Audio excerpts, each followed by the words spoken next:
Movie start होती है तो हम देखते हैं कि एक औरत के घर एक बहुत ही प्यारा बेबी पैदा होता है। वो उसका नाम हरक्यूलिस रखती है। उस वक्त के लोग एक राजा को पूजा करते थे जिसे वो अपना गॉड भी कहते थे और उसका नाम था ज़्यूस। और ये बेबी हमें ज़्यूस का ही दिखाया गया है। दूसरी तरफ हम ये देखते हैं कि ज़्यूस की वाइफ यानी रानी को जब पता चलता है कि ये बच्चा ज़्यूस का है और वो भी किसी इंसान से, अब यहाँ हरक्यूलिस कुछ बड़ा हो चुका था, लेकिन वो उसे मारना चाहती थी और इसीलिए वो 2 सांपों को उसे मारने के लिए भेजती है। लेकिन क्योंकि हरक्यूलिस ज़्यूस का बेटा था तो उसी की तरह पावरफुल था, तो वो उन दोनों सांपों को अपने पास आने से पहले ही मार गिराता है। अब हम देखते हैं कि हरक्यूलिस काफी बड़ा हो चुका है। वहाँ के राजा उसे कुछ टास्क देती है। हरक्यूलिस इन टास्क से डरने वाला तो ना था, तो वो एक एक करके इनका मुकाबला करने लगता है और टास्क पूरे करने लगता है। सबसे पहले तो एक अजीब सी क्रिएचर से लड़ता है और जीत जाता है। उसके बाद भी कई जानवरों से लड़ता है और उन्हें हरा देता है।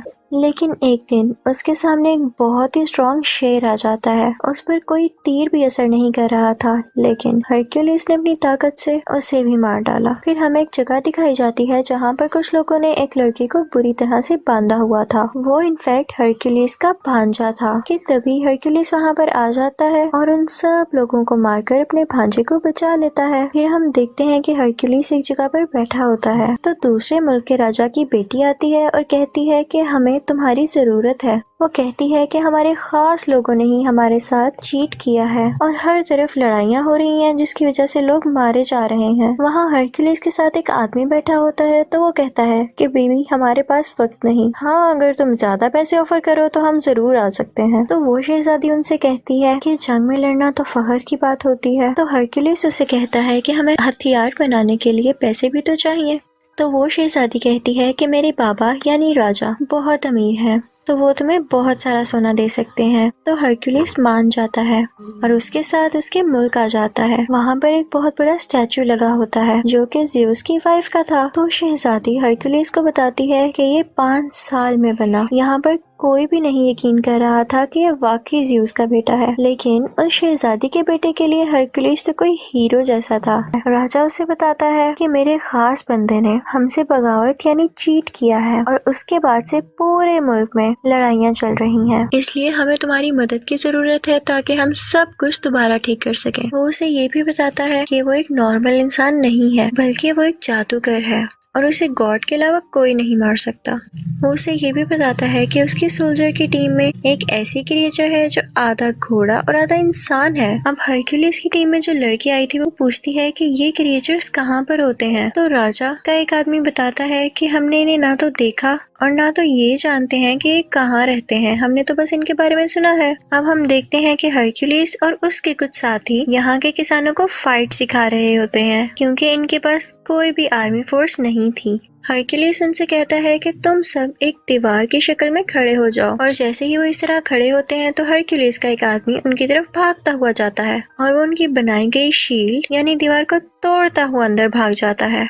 हरक्यूलिस उन सबसे कहता है कि इतनी कमजोर दीवार, अगर इसी तरह रहा तो तुम लोग हार जाओगे।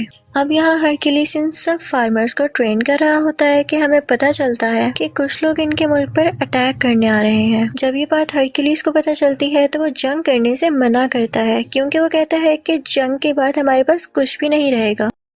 लेकिन वहाँ का राजा कहता है कि हम जितनी जल्दी इन लोगों को खत्म करेंगे उतनी जल्दी ही हमारे मुल्क में सुकून हो जाएगा। अब रात में हम देखते हैं कि शहजादी का वही बेटा जो हरक्यूलिस को अपना हीरो मानता था वो उससे मिलने के लिए आता है। वो उससे कहता है कि मुझे आप बहुत अच्छे लगते हैं और मैं भी बड़ा होकर आपकी तरह ही बनूंगा। यहाँ हम देखते हैं कि हरक्यूलिस किसी जानवर के दांत का लॉकेट अपने गले से उतार कर उस बच्चे के गले में डाल देता है।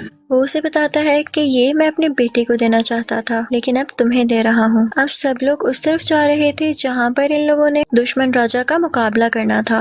रास्ते में ये लोग देखते हैं कि एक जगह पर कटे हुए सर लटके हैं। तो राजा उन्हें बताता है कि वो यहाँ पर हमसे पहले पहुँच चुका था और हमें डराने के लिए उसने यहाँ के लोगों को मार दिया। हरक्यूलिस कहता है कि हम यहाँ से पैदल जाएंगे और सब चलने लगते हैं। लेकिन हरक्यूलिस नोट करता है कि ये डेड बॉडीज आज की नहीं बल्कि कई दिन पुरानी है और ये उनके लिए एक साजिश थी, उनका ध्यान इधर उधर करने के लिए। और तभी हम देखते हैं इनके चारों तरफ एक कबीले के कुछ लोग आ जाते हैं हरक्यूलिस काफी हैरान होता है कि हम तो इनकी मदद कर रहे हैं और ये उल्टा हमें ही घेरे हुए हैं। फिर हमें पता चलता है कि दुश्मन राजा एक जादूगर था और वही इन लोगों के दिमाग को भी कंट्रोल किया करता था। यहाँ पर ये कबीले वाले हरक्यूलिस और उसकी टीम यानी साथियों पर हमला कर देते हैं। इन सब में बहुत लड़ाई होती है और हरक्यूलिस बहुत अच्छी तरह से इनका मुकाबला करता है और सबको मार गिराता है। अब यहाँ का राजा काफी परेशान हो जाता है क्योंकि उसके सिपाही मारे गए थे। हरक्यूलिस उसे कहता है कि मैंने तो आपसे पहले ही कहा था कि अभी ये सब ठीक नहीं है, मुझे अभी भी उनको कुछ सिखाना था। तो राजा उसकी बात मान लेता है, लेकिन हम देखते हैं कि हरक्यूलिस अब बहुत परेशान रहने लगा था और रातों को भी जागता था। वो ख्वाब देखता है कि उसकी फैमिली मर चुकी है और उसे अपने ख्वाब में 3 मुंह वाला क्रिएचर भी दिखाया जाता है। हरक्यूलिस के आदमियों में से एक आदमी उससे कहता है कि यहाँ आने से पहले मैंने ऐसे क्रिएचर से बात की जो कि गॉड की बात सुनकर इंसानों तक पहुँचाती हैं और फ्यूचर के बारे में भी बताती हैं, और उन्होंने तुम्हारे बारे में ये कहा कि तुम्हें अपना इनकम्प्लीट काम पूरा करना होगा। लेकिन हरक्यूलिस बहुत परेशान था तो इस बात पर इतना ध्यान नहीं देता। हरक्यूलिस की एक बीवी और 3 बच्चे थे और उसके बच्चों को मार दिया गया था, जिसका कसूरवार भी उसे ठहराया गया और इसी वजह से उसे अपने मुल्क से भी निकाल दिया गया था। खैर, ये सब लोग दुश्मन राजा की तरफ पहुंच जाते हैं। देखने से तो ये लग रहा था कि जिन फार्मर्स को हरक्यूलिस ने थोड़ी बहुत लड़ाई सिखाई थी वो ठीक से लड़ नहीं सकेंगे और हार जाएंगे, लेकिन लकीली वो ये जंग जीत जाते हैं। फिर हम देखते हैं कि वो दुश्मन राजा हरक्यूलिस की तरफ बढ़ता है ताकि उसे मार सके। तो हरक्यूलिस फौरन से उसका घोड़ा गिराकर उसे कैद कर लेता है। कैद करने के बाद वो उसे राजा के पास ले जाता है। वो दुश्मन राजा कहता है कि तुमने मुझे बिला वजह कैद किया है, मैंने तुम्हारे मुल्क का कुछ नहीं बिगाड़ा। तो हरक्यूलिस कहता है कि अगर तुमने नहीं किया तो फिर किसने किया है। तो दुश्मन राजा उनसे कहता है कि तुम जरा खुद सोचो, जिस राजा के लिए तुम लड़ रहे हो अगर वो इतना ही अच्छा और ताकतवर है तो उसकी फौज उसके साथ क्यों नहीं है और उसे तुम्हारी क्यों जरूरत पड़ रही है। तुम जिसके लिए लड़ रहे हो वो इंसान ठीक नहीं है। रात को एक इवेंट होता है जिसमें राजा के सर पर ताज रखा जाता है क्योंकि उसने हर जगह कब्जा जो कर लिया था। वहीं पर उसका दुश्मन राजा भी बंधा हुआ था। सब उस पर हंस रहे थे, लेकिन राजा की बेटी यानी शहजादी जब ये सब कुछ देखती है तो उसे बिल्कुल अच्छा नहीं लगता। उसे उस दुश्मन राजा पर बहुत तरस आता है। हरक्यूलिस ये सब कुछ देख रहा था तो वो शहजादी के पास जाकर पूछता है कि ऐसा क्यों है, तुम्हारी आंखों में उसके लिए रहम क्यों आया? जो सच है तो मुझे बता सकती हो। वो बताती है कि जिस मुल्क का ये राजा है वहाँ का राजा मेरा शौहर था, लेकिन मेरे बाप ने उसे जहर दे दिया और खुद राजा बन गए, और ये राजा जिसे तुम लोग कैद करके लाए हो ये मेरे शौहर का खास आदमी था और इसीलिए वो मेरे बाप के खिलाफ हुआ और जंग शुरू होने लगी। वो कहती है कि इस सब में उस दुश्मन राजा का कोई कसूर नहीं, बल्कि वो तो हमारा दुश्मन है भी नहीं, इस सब के पीछे मेरे बाप का हाथ है। लेकिन मैं अपने बाप के सामने इसलिए कुछ नहीं बोल सकी क्योंकि मेरा एक छोटा सा बेटा है जो कि अभी उनके कंट्रोल में है। और वो उससे कहती है कि मेरे बेटे को यहाँ से ले जाओ और उसे अपनी तरह की ट्रेनिंग दो। यहाँ राजा का खास आदमी आता है और हरक्यूलिस से कहता है कि आपको राजा ने याद किया है। अब हरक्यूलिस राजा के पास जाता है तो राजा उससे कहता है कि मैं बहुत खुश हूँ कि तुमने आम इंसानों और किसानों को अपनी जंग के तरीके सिखाकर उन्हें जितवा दिया, और देखो आज मैं राजा हूँ। अब आगे से वो लोग दूसरे लोगों को लड़ाई के तरीके सिखाएंगे और आहिस्ता आहिस्ता मैं पूरी दुनिया पर कब्जा कर लूंगा, और ये सब तुम्हारी वजह से हुआ है, तो क्या तुम मेरे खास आदमी बनोगे? हरक्यूलिस सुनकर मना कर देता है तो राजा कहता है कि ठीक है, जैसे तुम्हारी मर्जी, ठीक है मैं तुम्हें सोना देता हूँ और उसके बाद तुम यहाँ से चले जाना, और मैं राजा बन चुका हूँ तो मुझे तुम जैसे लोगों की अब क्या जरूरत है। अब हरक्यूलिस और उसके साथी वहाँ से अपना सोना लेकर चल पड़ते हैं कि तभी वो देखता है कि उसके आसपास गांव के लोग खड़े हैं। वो लोग काफी उदास दिख रहे थे। दरअसल वो नहीं चाहते थे कि हरक्यूलिस जाए क्योंकि हरक्यूलिस ने उन्हें रहने के तरीके जो सिखाए थे। हरक्यूलिस जैसे ये देखता है वो अपने सोने की थैली फेंकता है और कहता है कि मैं यहीं रहूंगा क्योंकि यहाँ के लोगों को मेरी जरूरत है। हरक्यूलिस का एक साथी कहता है कि आप क्या कर रहे हैं, हमें अपना सोना मिल चुका है और हमें यहाँ से निकलना चाहिए। लेकिन हरक्यूलिस के बाकी साथी भी अपना सोना फेंक देते हैं और हरक्यूलिस के साथ ही रुक जाते हैं, सिवाय उसी एक साथी के। वो अपना सोना लेकर वहाँ से चला जाता है। अब हरक्यूलिस के साथी सीधा राजा के कमरे में आते हैं, लेकिन राजा के आदमी इन सबको घेर लेते हैं। यहाँ शहजादी और उसका बेटा भी होते हैं। अब राजा का खास आदमी उसे बताता है कि आपकी बेटी हरक्यूलिस को कह रही थी कि मेरे बेटे को अपने साथ ले जाओ। ये सुनते ही राजा अपनी बेटी से उसके बेटे को छीन लेता है यहाँ पर राजा का एक आदमी हरक्यूलिस पर अटैक करता है जिससे वो बेहोश हो जाता है और जब उसे होश आता है तो वो देखता है कि वो बड़ी बड़ी जंजीरों से बंधा हुआ है और तभी वहाँ पर उस मुल्क का राजा आ जाता है जहाँ पर हरक्यूलिस बड़ा हुआ था। हरक्यूलिस ने हमेशा उसका साथ दिया और उसके लिए कई जंगें लड़ी, लेकिन यहाँ पर इसने भी चीट किया और उसी बुरे राजा के साथ एग्रीमेंट कर लिया कि हम मिलकर दुनिया पर कब्जा करेंगे।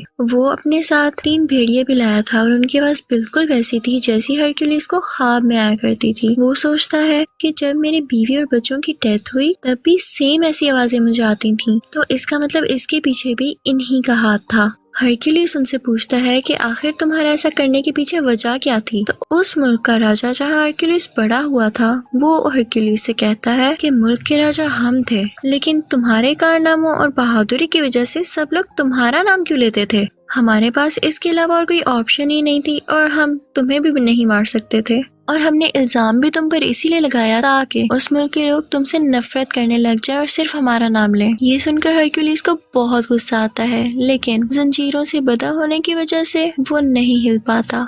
अब यहाँ हम देखते हैं कि वो राजा सबको एक एक करके मारने का प्लान कर रहा था और इसके लिए सबसे पहले वो अपनी ही बेटी को मारने लगता है। ये देखकर हरक्यूलिस घबरा जाता है तो उसका साथी उससे कहता है कि तुम कर सकते हो, अगर तुम हिम्मत हार गए तो हमारा क्या होगा। ये सुनते ही हरक्यूलिस में काफी हिम्मत आती है और वो उन जंजीरों को तोड़ देता है और खुद को आजाद कर लेता है।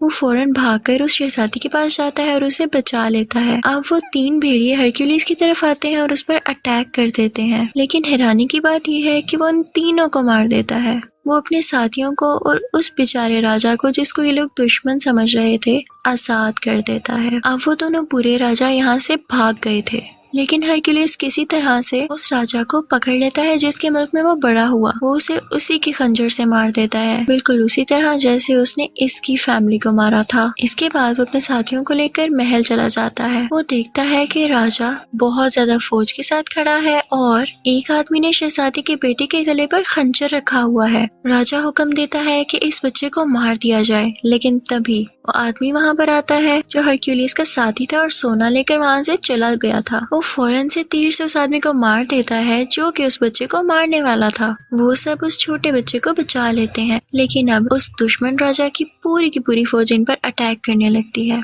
हरक्यूलिस भी बराबर इनका मुकाबला करता है। इसी दौरान हरक्यूलिस के एक साथी की डेथ हो जाती है क्योंकि वो बहुत जख्मी हो चुका था। अब उस राजा की बाकी फौज भी इनकी तरफ बढ़ रही थी, लेकिन हम देखते हैं कि हरक्यूलिस के आदमियों ने बिल्कुल वैसी ही दीवार यानी शील्ड बनाई हुई थी जिसको तोड़ना नामुमकिन था। हरक्यूलिस वहाँ पर देखता है कि ज़्यूस की वाइफ की वहाँ पर बहुत बड़ी स्टैचू है। जैसे ही उस राजा के सोल्जर्स ऊपर आ रहे होते हैं तो हरक्यूलिस उस स्टैचू को नीचे की तरफ गिरा देता है। वहाँ से सब सोल्जर्स वापस आना शुरू कर देते हैं। जब राजा ये सब देखता है तो अपने सोल्जर्स पर गुस्सा होता है कि जाओ हरक्यूलिस को मारो, लेकिन तभी स्टैचू उस पर आकर गिरता है और वो राजा मारा जाता है और राजा के सब सोल्जर्स और बाकी सब लोग भी हरक्यूलिस की ये बहादुरी देखकर उसके सामने झुक जाते हैं। लोग अभी भी नहीं जानते थे कि ये वाकई ज़्यूस का बेटा है भी या नहीं, लेकिन ये जरूरी नहीं था क्योंकि वो इतना ज्यादा बहादुर और ताकतवर था कि इस चीज ने उसे आम लोगों से ऊपर कर दिया था। वो लोगों का ख्याल भी रखा करता था, इसीलिए सब लोग हरक्यूलिस की तारीफ करने लगे थे और यहीं पर कहानी की एंडिंग हो जाती है। Thank you for watching.